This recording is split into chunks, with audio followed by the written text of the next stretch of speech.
नमो भगवते वासुदेवाय। जय श्री हरि। प्यारे भक्तों, आज गुरुवार के दिन आप सभी श्रवण करेंगे गुरुवार व्रत कथा। गुरुवार का व्रत भगवान विष्णु और देवगुरु बृहस्पति को समर्पित है। इस दिन व्रत रखने और पूजा करने से कई फायदे मिलते हैं। गुरुवार का दिन बृहस्पति देव का दिन होता है। बृहस्पति देव को देवताओं का गुरु कहा जाता है।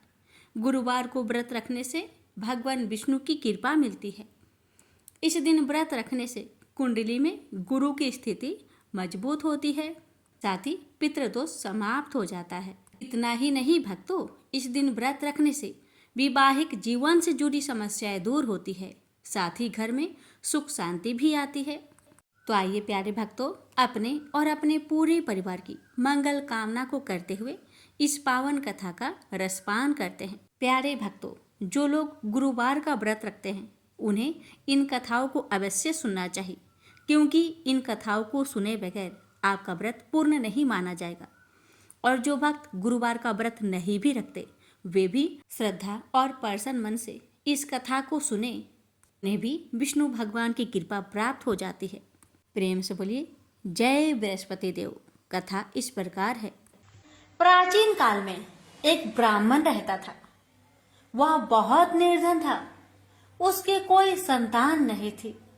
उसकी स्त्री बहुत मलिनता के साथ रहती थी। वह स्नान न करती। इससे ब्राह्मण देवता बड़े दुखी थे। बेचारे बहुत कुछ कहते थे, किंतु उसका कुछ परिणाम न निकला।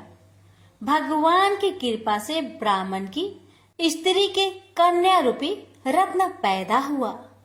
कन्या बड़ी होने पर प्रता स्नान करके विष्णु भगवान का जाप हुआ। बृहस्पतिवार का व्रत करने लगी।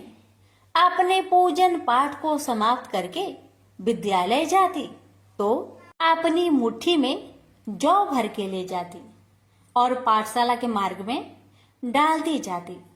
जब ये जौ स्वर्ण के हो जाते, लौटते समय उनको बीनकर अपने घर ले आती थी। एक दिन वह बालिका सूप में उस सोने की जौ को फटक कर साफ कर रही थी कि उसके माता ने देख लिया और कहा, हे बेटी, सोने की जौ के लिए सोने का सूप होना चाहिए। दूसरे दिन बृहस्पतिवार था। इस कन्या ने व्रत रखा और बृहस्पति देव से प्रार्थना करके कहा, मैंने आपकी पूजा सच्चे मन से की हो तो मेरे लिए सोने की सूप दे दो। बृहस्पति देव ने उसकी प्रार्थना स्वीकार कर लिए। रोजाना की तरह वह कन्या जौ फैलाती हुई जाने लगी। जब लौटकर जौ बीन रही थी तो बृहस्पति देव की कृपा से सोने का सूप मिला। उसे वह घर ले आई और उसमें जौ साफ करने लगी, परंतु उसकी माँ का वही ढंग रहा। एक दिन की बात है कि वह कन्या सोने के सूप में जौ साफ कर रही थी। उस समय उस शहर का राजपुत्र वहां से होकर निकला। इस कन्या के रूप और कार्य को देखकर मोहित हो गया तथा अपने घर आकर भोजन तथा जल त्याग कर उदास होकर लेट गया। राजा को इस बात का पता लगा तो अपने प्रधानमंत्री के साथ उसके पास गए और बोले, हे बेटा, तुम्हें किस बात का कष्ट है? किसी ने अपमान किया है अथवा और कोई कारण हो सो कहो, मैं वही कार्य करूंगा जिससे तुम्हें प्रसन्नता हो। अपने पिता की राजकुमार ने बातें सुनी तो वह बोला, मुझे आपकी कृपा से किसी बात का दुख नहीं है। किसी ने मेरा अपमान नहीं किया है, परंतु मैं उस लड़की से विवाह करना चाहता हूँ जो सोने की सूप में जौ साफ कर रही थी। यह सुनकर राजा आश्चर्य में पड़ गया और बोला, हे बेटा, इस तरह की कन्या का पता तुम्हें लगाओ, मैं उसके साथ तेरा विवाह अवश्य ही करवा दूंगा। राजकुमार ने उस लड़की के घर का पता बतलाया। तब मंत्री उस लड़की के घर गए और ब्राह्मण देवता को सभी हाल बतलाया। ब्राह्मण देवता राजकुमार के साथ अपनी कन्या का विवाह करने के लिए तैयार हो गए तथा विधि विधान के अनुसार ब्राह्मण की कन्या का विवाह राजकुमार के साथ हो गया। कन्या के घर से जाते ही पहले की भांति उस ब्राह्मण देवता के घर में गरीबी का निवास हो गया। अब भोजन के लिए भी अन्न बड़ी मुश्किल से मिलता था। एक दिन दुखी होकर ब्राह्मण देवता अपनी पुत्री के पास गए। बेटी ने पिता की दुखी अवस्था को देखा और अपनी माँ का हाल पूछा। तब ब्राह्मण ने सभी हाल कहा। कन्या ने बहुत सा धन देकर अपने पिता को विदा कर दिया। इस तरह ब्राह्मण का कुछ समय सुखपूर्वक व्यतीत हुआ। कुछ दिन बाद फिर वही हाल हो गया। ब्राह्मण फिर अपनी कन्या के यहाँ गया और सारा हाल कहा तो लड़की बोली, हे पिताजी, आप माताजी को यहाँ लेवा लाओ। मैं उसे विधि बता दूंगी जिससे गरीबी दूर हो जाए। वह ब्राह्मण देवता अपनी स्त्री को साथ लेकर पहुँचे तो अपनी माँ को समझाने लगी, हे माँ, तुम प्रातःकाल प्रथम स्नान आदि करके विष्णु भगवान का पूजन करो तो सब दरिद्रता दूर हो जाएगी। परंतु उसकी माँ ने एक भी बात नहीं मानी और प्रातःकाल उठकर अपनी पुत्री की बच्चों की जूठन को खा लिया। इससे उसकी पुत्री को बहुत गुस्सा आया और एक रात को कोठरी से सभी सामान निकाल दिया और अपनी माँ को उसमें बंद कर दिया। प्रातःकाल उसे निकाला तथा स्नान आदि करा के पाठ करवाया तो उसकी माँ की बुद्धि ठीक हो गई और फिर प्रत्येक बृहस्पतिवार को व्रत रखने लगी। इस व्रत के प्रभाव से उसके माँ बाप बहुत ही धनवान और पुत्रवान हो गए और बृहस्पति जी के प्रभाव से इस लोक के सुख भोग कर स्वर्ग को प्राप्त हुए। भी मिलकर बोलिए, विष्णु भगवान की जय। प्राचीन काल की बात है। किसी राज्य में एक बड़ा प्रतापी और दानी राजा राज्य करता था। वह हर गुरुवार को व्रत रखकर दीन दुखियों की मदद करके पुण्य प्राप्त करता था। परंतु ये बात उसकी रानी को अच्छी नहीं लगती थी। वह न तो व्रत करती थी और न ही दान पुण्य में विश्वास रखती थी।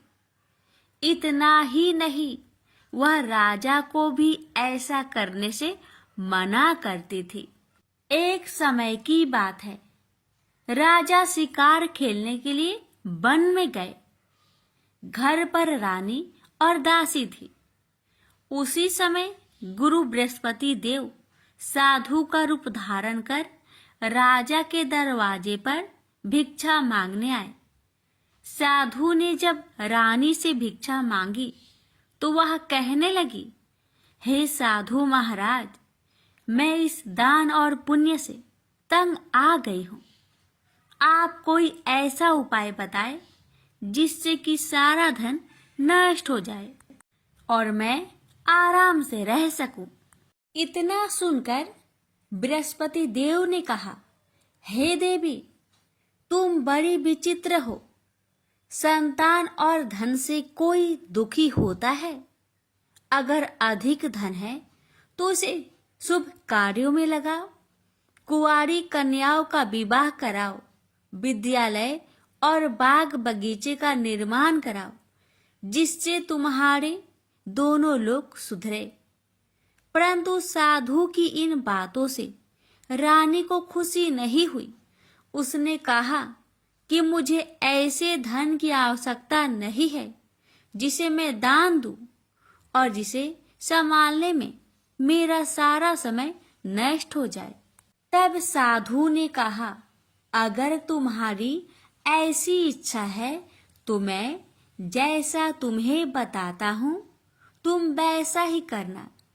गुरुवार के दिन तुम घर को गोबर से लिपना, अपने बालों को पीली मिट्टी से धोना, राजा से हजामत बनाने को कहना, भोजन में मांस मदिरा का प्रयोग करना, कपड़े धोबी के यहाँ धुलने देना।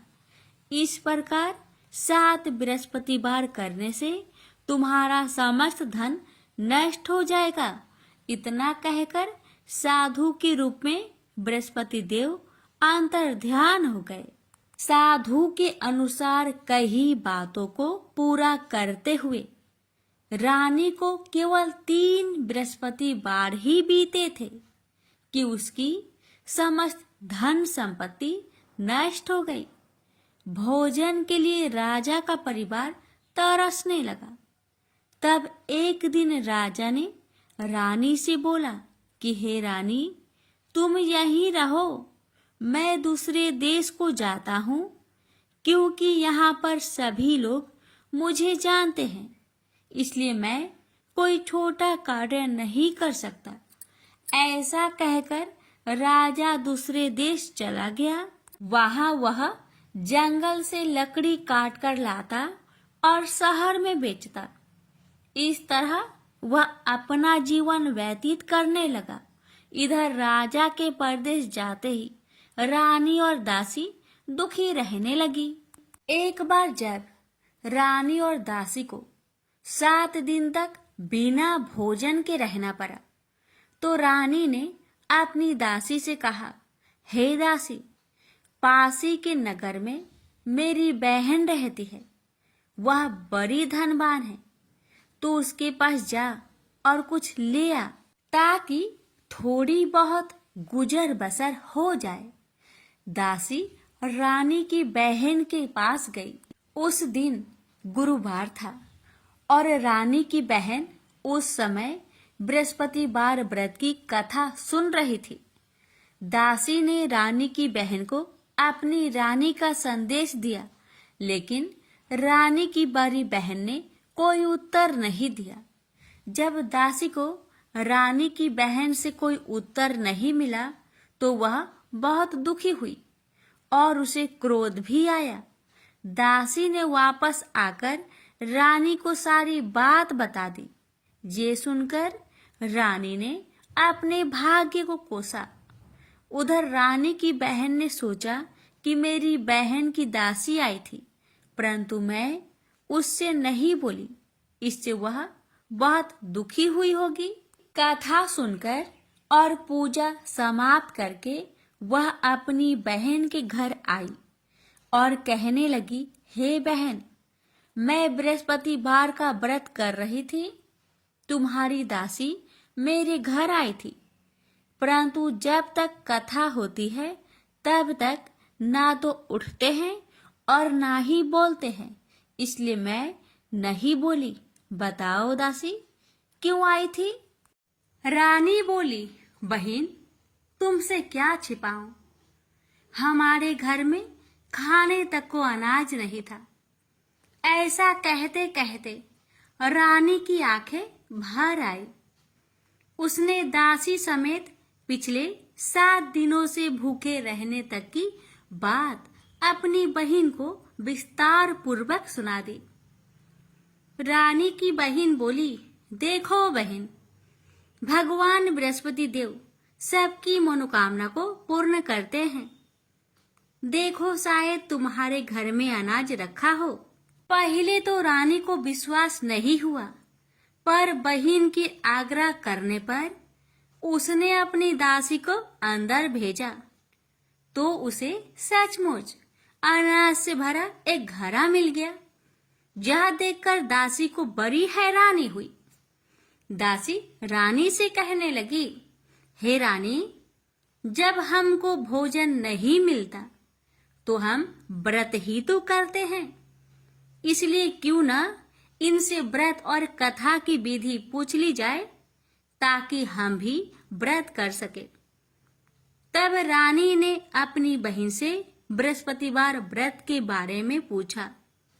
उसकी बहन ने बताया, बृहस्पतिवार के व्रत में चने की दाल और मुनक्का से विष्णु भगवान का केले के जड़ में पूजन करे तथा दीपक जलाए, व्रत कथा सुने और पीला भोजन ही करे। इससे बृहस्पति देव प्रसन्न होते हैं। व्रत और पूजन विधि बताकर रानी की बहन अपने घर लौट आई। 7 दिन के बाद जब गुरुवार आया तो रानी और दासी ने व्रत रखा। घुड़सार में जाकर चना और गुड़ लेकर आई। फिर उससे केले की जड़ तथा विष्णु भगवान का पूजन किया। अब पीला भोजन कहाँ से आए, इस बात को लेकर दोनों बहुत दुखी थे। चूंकि उन्होंने व्रत रखा था, इसलिए बृहस्पति देव उनसे प्रसन्न थे।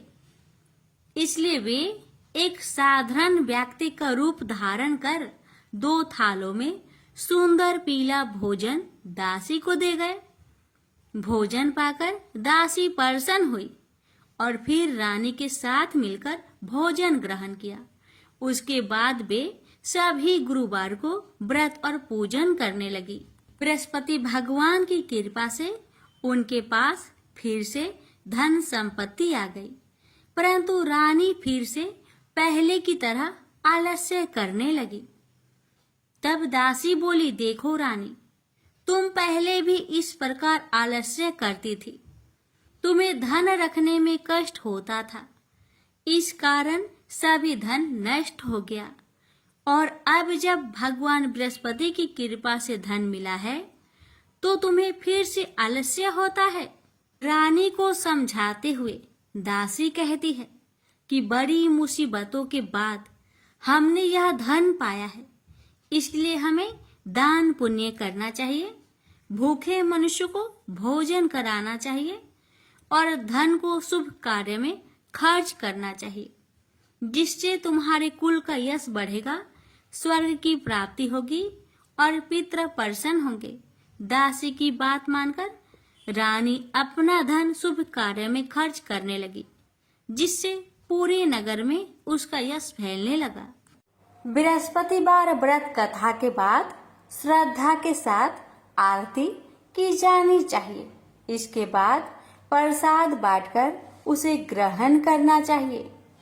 एक दिन राजा दुखी होकर जंगल में एक पेड़ के नीचे आसन जमाकर बैठ गया। वह अपनी दशा को याद करके व्याकुल होने लगा। बृहस्पतिवार का दिन था।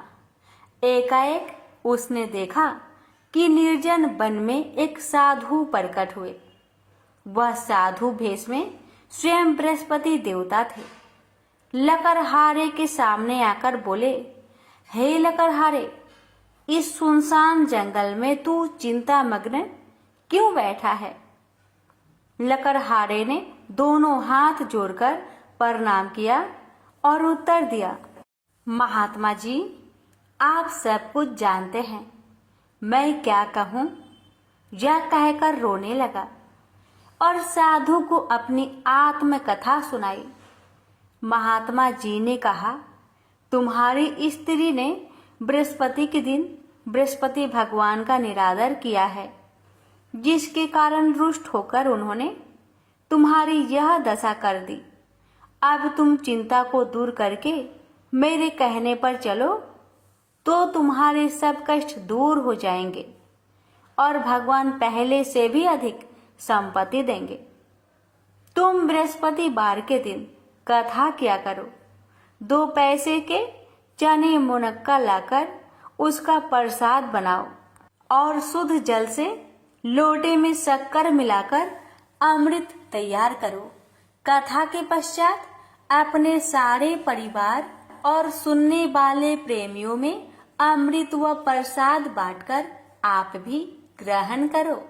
ऐसा करने से भगवान तुम्हारी सब मनोकामनाएं पूरी करेंगे। साधु के ऐसे वचन सुनकर लकड़हारा बोला, हे प्रभु, मुझे लकड़ी बेचकर इतना पैसा नहीं मिलता जिससे भोजन के उपरांत कुछ बचा सकूं। मैंने रात्रि में अपने स्त्री को व्याकुल देखा है और मेरे पास कुछ भी नहीं जिससे मैं उसकी खबर मंगा सकूं। साधु ने कहा, हे लकड़हारे, तुम किसी बात की चिंता मत करो। बृहस्पति के दिन तुम रोजाना की तरह लकड़ियां लेकर शहर को जाओ। तुम्हारे रोज से दुगुना धन प्राप्त होगा, जिससे तुम भली भांति भोजन कर लोगे तथा बृहस्पति देव की पूजा का सामान भी आ जाएगा। इतना कहकर साधु अंतर्ध्यान हो गए। धीरे धीरे समय व्यतीत होने पर फिर वही बृहस्पतिवार का दिन आया। लकड़हारा जंगल से लकड़ी काटकर किसी शहर में बेचने गया। उसे उस दिन और दिन से अधिक पैसा मिला। राजा ने चना गुड़ आदि लाकर गुरुवार का व्रत किया। उस दिन से उसके सभी कलेश दूर हुए। परंतु जब दोबारा गुरुवार का दिन आया तो बृहस्पतिवार का व्रत करना भूल गया। इस कारण बृहस्पति भगवान नाराज हो गए। उस दिन उस नगर के राजा ने विशाल यज्ञ का आयोजन किया तथा शहर में यह घोषणा करा दी कि कोई भी मनुष्य अपने घर में भोजन न बनावे, न आग जलावे। समस्त जनता मेरे यहाँ भोजन करने आवे। इस आज्ञा को जो न मानेगा उसे फांसी की सजा दी जाएगी। इस तरह की घोषणा संपूर्ण नगर में करवा दी गई। राजा की आज्ञा अनुसार शहर के सभी लोग भोजन करने गए, लेकिन लकड़हारा कुछ देर से पहुंचा, इसलिए राजा उसको अपने साथ घर लिवा ले गए और ले जाकर भोजन करा रहे थे। तो रानी की दृष्टि उस खूंटी पर पड़ी जिस पर उसका हार लटका हुआ था। वह वहां पर दिखाई नहीं दिया। रानी ने निश्चय किया कि मेरा हार इस मनुष्य ने चुरा लिया है। उसी समय सिपाहियों को बुलवाकर उसको कारागार में डलवा दिया।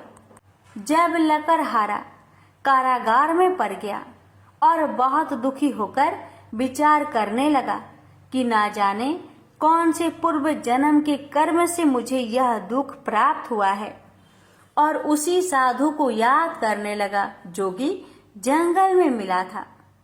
उसी समय तत्काल बृहस्पति देव साधु के रूप में प्रकट हुए और उसकी दशा को देखकर कहने लगे, अरे मूर्ख, तूने बृहस्पति देव की कथा नहीं करी, इस कारण तुझे दुख प्राप्त हुआ है। अब चिंता मत कर। बृहस्पतिवार के दिन कारागार के दरवाजे पर 4 पैसे पड़े मिलेंगे। उनसे तू बृहस्पति देव की पूजा करना, तेरे सभी कष्ट दूर हो जाएंगे। बृहस्पति के दिन उसे 4 पैसे मिले। लकड़हारे ने कथा कही। उसे रात्रि को बृहस्पति देव ने उस नगर के राजा को सपने में कहा, हे राजा, तुमने जिस आदमी को कारागार में बंद किया है वह निर्दोष है, वह राजा है, उसे छोड़ देना। रानी का हार उसी खूंटी पर लटका है। अगर तू ऐसा नहीं करेगा तो मैं तेरे राज्य को नष्ट कर दूंगा।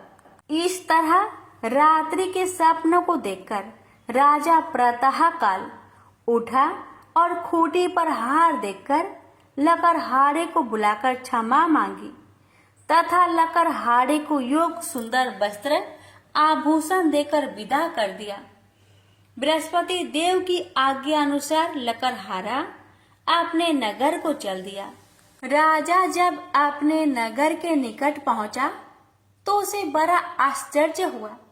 नगर में पहले से अधिक बाग, तालाब, कुएं तथा बहुत सी धर्मशाला, मंदिर आदि बन गई है। राजा ने पूछा, यह किसका बाग और धर्मशाला है? तब नगर के सब लोग कहने लगे, यह सब रानी और बांदी की है।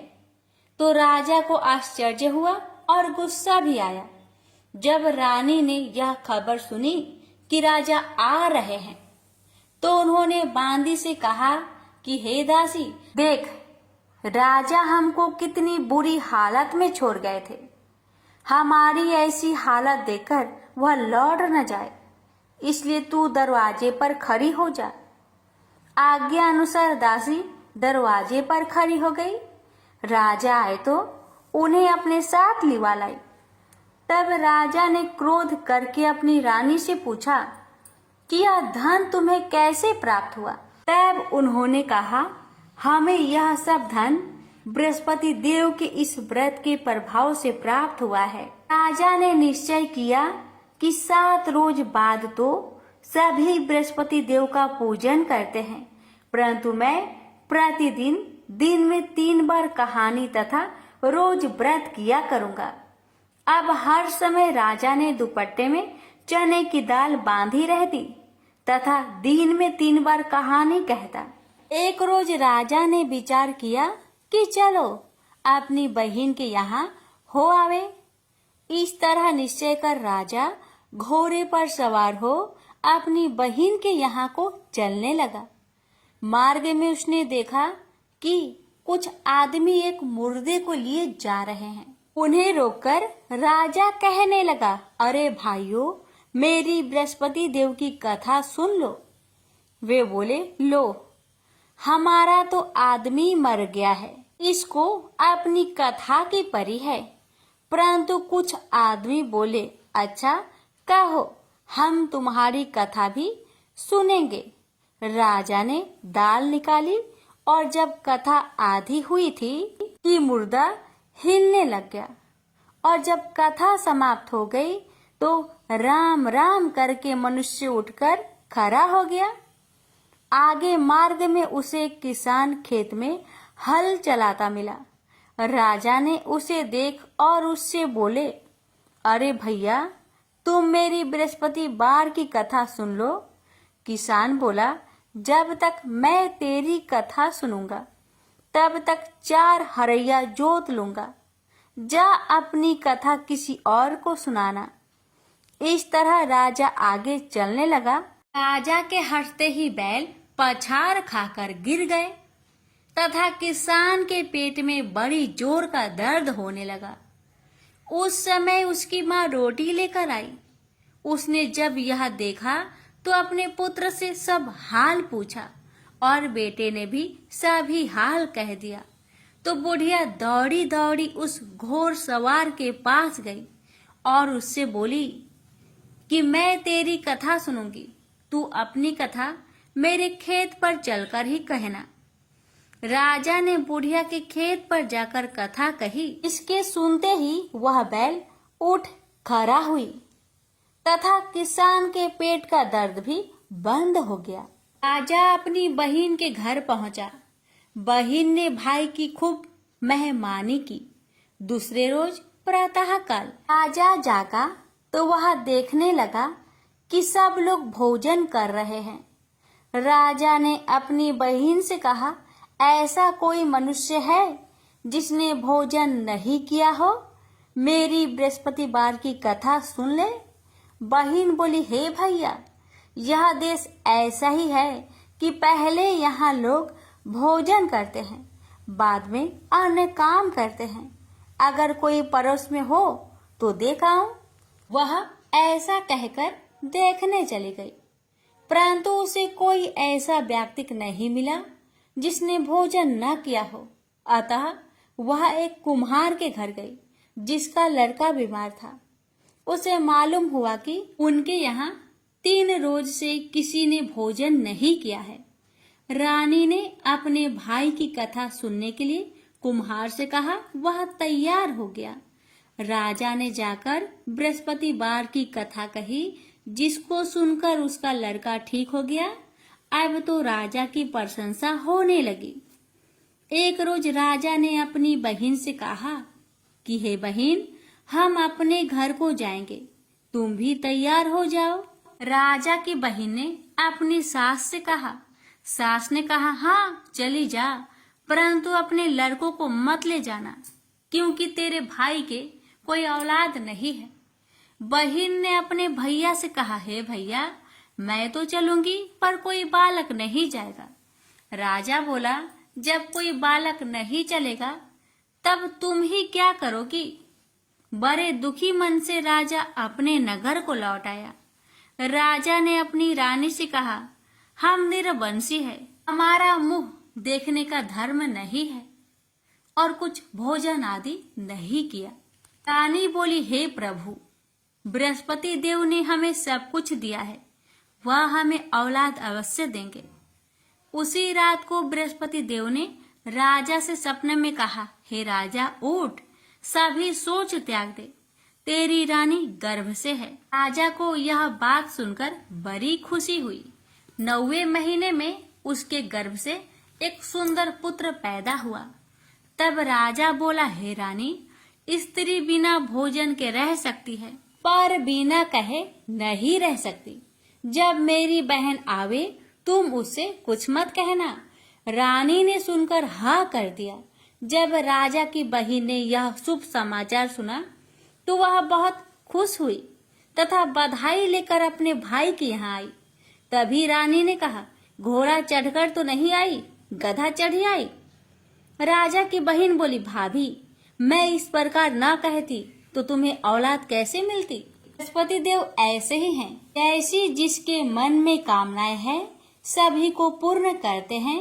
जो सदा भावना पूर्वक बृहस्पतिवार का व्रत करता है एवं कथा पढ़ता अथवा सुनता है, दूसरों को सुनाता है, बृहस्पति देव उसकी सभी मनोकामना पूर्ण करते हैं। तो प्रेम से बोलिए, बृहस्पति भगवान की जय हो। प्यारे भक्तों, अब आइए रसपान करते हैं गुरुवार महालक्ष्मी जी की व्रत कथा। इस कथा को सुनने अथवा पढ़ने से सभी मनोकामना पूर्ण हो जाती है। भारत वर्ष के सौराष्ट्र देश में द्वापर युग की यह कहानी हुई है। सौराष्ट्र में उस समय भद्रश्रवा नाम के राजा थे। वे बड़े पराक्रमी राजा थे। 4 वेद, 6 शास्त्र, 18 पुराणों का उन्हें ज्ञान था। उनकी रानी का नाम सूरत चंद्रिका था। रानी देखने में सुंदर और सुलक्षणा थी तथा पतिव्रता थी। उन दोनों को 7 पुत्र तथा उनके बाद एक कन्या का वरदान मिला था। कन्या का नाम श्याम बाला था। एक बार महालक्ष्मी जी के मन में आया कि जाकर उस राजा के राज प्रसाद में रहे। इससे राजा को दुगनी धन दौलत की प्राप्ति होगी और वह इस धन दौलत से अपनी प्रजा को और सुख दे पाएगा। गरीब के घर अगर रहे और उन्हें धन दौलत प्राप्त हो तो वह स्वार्थी की तरह केवल अपने ऊपर ही खर्च करेगा। यह सोचकर श्री महालक्ष्मी जी ने बूढ़ी ब्राह्मण स्त्री का रूप धारण किया। हाथ में लाठी लिए लाठी के सहारे रानी के द्वार तक पहुंची। यद्यपि उन्होंने बूढ़ी औरत का रूप धारण किया था, पर उनके चेहरे पर देवी का तेज था। उन्हें देखते ही एक दासी सामने आई। उसने इनका नाम, धाम, काम, धर्म पूछ डाला। वृद्ध ब्राह्मण का रूप धारित माता लक्ष्मी ने कहा, पालिके, मेरा नाम कमला है। मेरे पति का नाम भुवनेश है। हम द्वारिका में रहते हैं। तुम्हारी रानी पिछले जन्म में एक वैश्य की पत्नी थी। वह वैश्य गरीब था। दरिद्र के कारण हर रोज घर में झगड़े होते थे तथा उसका पति रोज उसे मारता था। इन बातों से तंग आकर वह घर छोड़कर चली गई तथा वन जंगल में खाली पेट भटकने लगी। उसकी इस दुर्दशा पर मुझे दया आई। तब मैंने उसे सुख संपत्ति देने वाली श्री महालक्ष्मी जी की कथा सुनाई। मेरे कहने पर उसने श्री महालक्ष्मी जी का व्रत किया। श्री महालक्ष्मी जी प्रसन्न हुई। उसकी गरीबी दूर हुई। उसका घर संसार दौलत संतति संपत्ति से भर गया। बाद में पति पत्नी दोनों परलोक सिधारे। लक्ष्मी व्रत करने के कारण वे लक्ष्मी लोक में रहे। उन्होंने जितने साल महालक्ष्मी जी का व्रत किया उतने हजारों साल उन्हें सुख भोग मिला। इस जन्म में उनका जन्म राजघराने में हुआ है, परंतु वह श्री महालक्ष्मी जी का व्रत करना भूल गई है। उसे यह याद दिलाने मैं यहाँ आई हूँ। बुढ़िया की बातें सुनकर दासी ने उन्हें प्रणाम किया तथा श्री महालक्ष्मी जी का व्रत किस तरह किया जाए इस बारे में पूछा। बुढ़िया रूप धारण किए हुए श्री महालक्ष्मी माता ने दासी को पूजा की विधि तथा महिमा बताई।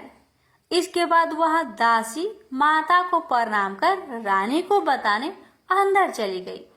राज वैभव में रहते हुए रानी को अपने ऐश्वर्य का बहुत घमंड हुआ था। संपत्ति तथा अधिकार के वजह से वह उन्मत्त हो गई थी।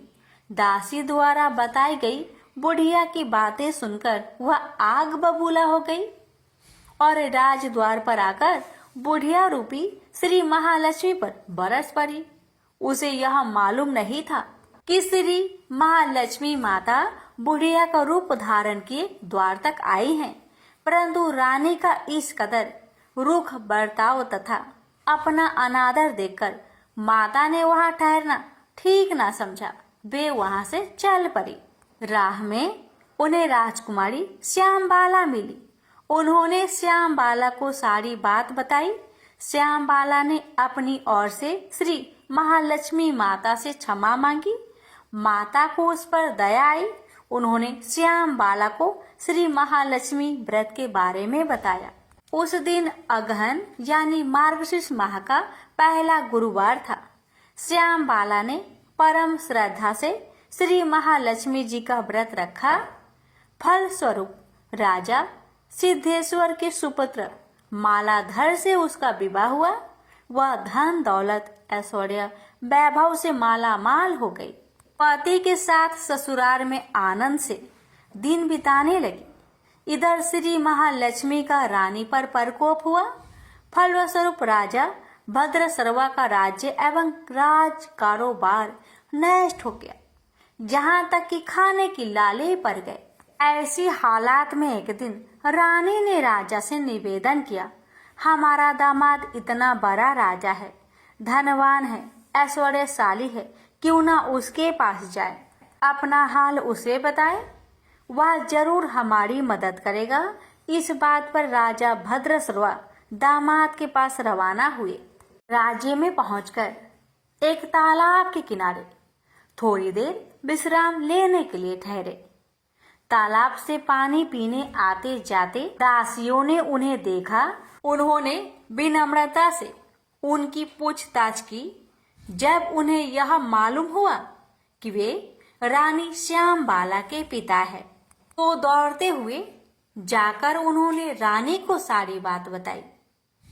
रानी ने दासी के हाथ राज परिधान भेजकर बड़े ठाट से उनका स्वागत किया तथा आदर सत्कार किया, खान पान करवाया। जब वे लौटने लगे तो सोने की मोहरों से भरा घड़ा दिया। राजा भद्रसर्वा जब वापस लौटे तो उन्हें देखकर रानी सूरत चंद्रिका खुश हुई। उन्होंने सोने की मोहर से भरे घड़े का मुख खोला, पर हाय भगवान, घड़े में धन के बदले कोयले मिले। ये सब श्री महालक्ष्मी जी के प्रकोप से हुआ। इस प्रकार दुर्दशा में और कई दिन बीत गए। इस बार रानी स्वयं अपनी कन्या के पास गई। वह दिन अगहन माह का अंतिम गुरुवार था। श्यामबाला ने श्री महालक्ष्मी का व्रत किया, पूजा की, अपनी माता से भी व्रत करवाया। इसके बाद रानी अपने घर आई। श्री महालक्ष्मी का व्रत रखने पर उसे फिर से अपना राजपाट, धन दौलत, ऐश्वर्य प्राप्त हुआ। वह फिर से सुख शांति आनंदमय जीवन बिताने लगी।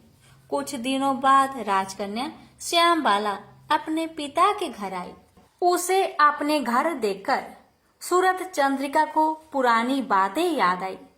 यही कि श्यामबाला ने अपने पिता को घड़ा भर कोयला दिया था और उसने तो कुछ भी नहीं दिया था। इसी कारण श्यामबाला को पिता के घर आने पर उसका कोई आदर आतिथ्य नहीं हुआ, बल्कि अनादर हुआ। पर उसने इस बात का बुरा नहीं माना। अपने घर लौटते समय उसने पिता के घर से थोड़ा नमक ले लिया। अपने घर लौटने पर उसके पति ने पूछा, अपने मायके से क्या लाई हो? इस पर उसने जवाब दिया, वहां का सार लाई हूँ। पति ने पूछा, इसका मतलब क्या हुआ? श्यामबाला ने कहा, थोड़ी धीरज रखे, सब मालूम हो जाएगा। उस दिन श्यामबाला ने सारा भोजन नमक बिना डाले ही बनाया और परोसा। पति ने खाना चखा, सारा खाना नमक बिना था, इसलिए स्वाद न आया। फिर श्याम बाला ने थाली में नमक डाला, इससे सारा भोजन स्वादिष्ट लगने लगा। तब श्याम बाला ने पति से कहा, यही है वह मायके से लाया हुआ सार। पति को उसकी बात सही लगी। फिर वह दोनों हंसी मजाक करते हुए भोजन करने लगे। कहा गया है कि इस तरह जो कोई श्रद्धा भाव से श्री महालक्ष्मी जी का पूजा करे, उसे माता की कृपा प्राप्त होती है, सुख संपत्ति शांति प्राप्त होती है, सभी मनोकामनाएं पूरी होती है। परंतु यह सब प्राप्त होने पर माता की पूजा को भूलना नहीं चाहिए। हर गुरुवार को व्रत पाठ अवश्य करना चाहिए। इस तरह श्री महालक्ष्मी जी की महिमा भक्तों की मनोकामना पूरी करती है। प्रेम से बोलिए लक्ष्मी माता जी की जय। हे माँ, आपकी कथा कहने वाले पर, सुनने वाले पर, हुक्कार भरने वालों पर अपनी कृपा सदा सर्वदा बनाए रखना, घर में सुख शांति बनाए रखना, भक्तों की हर मनोकामना को पूर्ण करना। बोलिए महालक्ष्मी माता जी की जय। अब आइए प्यारे भक्तजनों, हम सुनते हैं आरती। पहले सुनेंगे माता लक्ष्मी जी की आरती और फिर सुनेंगे बृहस्पति देव की आरती। लक्ष्मी माता की आरती। ओम जय लक्ष्मी माता, मैया जय लक्ष्मी माता, तुमको निसे दिन सेवते हरि विष्णु विधाता। ओम जय लक्ष्मी माता। उमा रमा ब्रह्मानी तुम ही जग माता, मैया तुम ही जग माता। सूर्य चंद्रमा ध्यावते, सूर्य चंद्रमा ध्यावते, नारद ऋषि गाता। ओम जय लक्ष्मी माता। दुर्गा रूप निरंजनी सुख संपत्ति दाता, मैया सुख संपत्ति दाता। जो कोई तुमको ध्याता, रिद्धि सिद्धि धन पाता। ओम जय लक्ष्मी माता। तुम्हें पाताल निवासिनी, तुम्हें ही शुभदाता, मैया तुम्हें ही शुभदाता। कर्म प्रभाव प्रकाशिनी, भवनिधि की त्राता। ओम जय लक्ष्मी माता। जिस घर में तुम रहती, सब सद्गुण आता, मैया सब सद्गुण आता। सब संभव हो जाता, मन नहीं घबराता। ओम जय लक्ष्मी माता। तुम बिन यज्ञ न होते, वस्त्र न कोई पाता, मैया वस्त्र न कोई पाता। खाने पाने का वैभव सब तुमसे आता। ओम जय लक्ष्मी माता। शुभ गुण मंदिर सुंदर, क्षीरोदधि जाता, मैया क्षीरोदधि जाता। रत्न चतुर्दश तुम बिन कोई नहीं पाता। ओम जय लक्ष्मी माता। महालक्ष्मी जी की आरती जो कोई जन गाता, मैया जो कोई जन गाता। उरे आनंद समाता, पाप उतर जाता। ओम जय लक्ष्मी माता। ओम जय लक्ष्मी माता, मैया जय लक्ष्मी माता। तुमको निस दिन से करते हरि विष्णु विधाता। ओम जय लक्ष्मी माता। सब बोलिए लक्ष्मी माता की जय, लक्ष्मी नारायण जी की जय। आरती पूरी होने के बाद तुलसी में आरती जरूर दिखाना चाहिए। इसके बाद घर के लोगों को आरती लेनी चाहिए। अब श्रवण करें बृहस्पति देवता की आरती।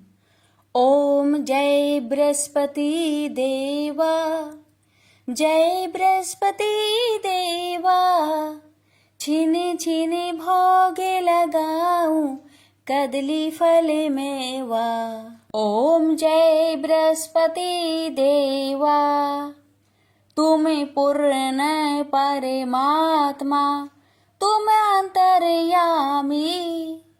जगत पिता जगदीश्वर, तुम सबके स्वामी।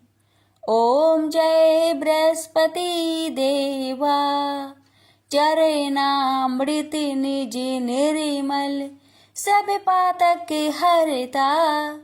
सकल मनोरथ दायक, कृपा करो भरता। ओम जय बृहस्पति देवा, तन मन धन अर्पण कर, जो जन शरण परे। प्रभु पर कट तब होकर, आकर द्वार खरे। ओम जय बृहस्पति देवा, दीन दयाल दयानिधि, भक्तन हितकारी। पाप दोष सब हरता, भव बंधन हारी। ओम जय बृहस्पति देवा, सकल मनोरथ दायक, सब संचय तारो। विषय विकार मिटाओ, संतन सुखकारी। ओम जय बृहस्पति देवा, जो कोई आरती तेरी प्रेम सहित गावे। ज्येष्ठ आनंद बंद सो निश्चय पावे। ओम जय बृहस्पति देवा। प्रेम से बोलिए बृहस्पति देव की जय।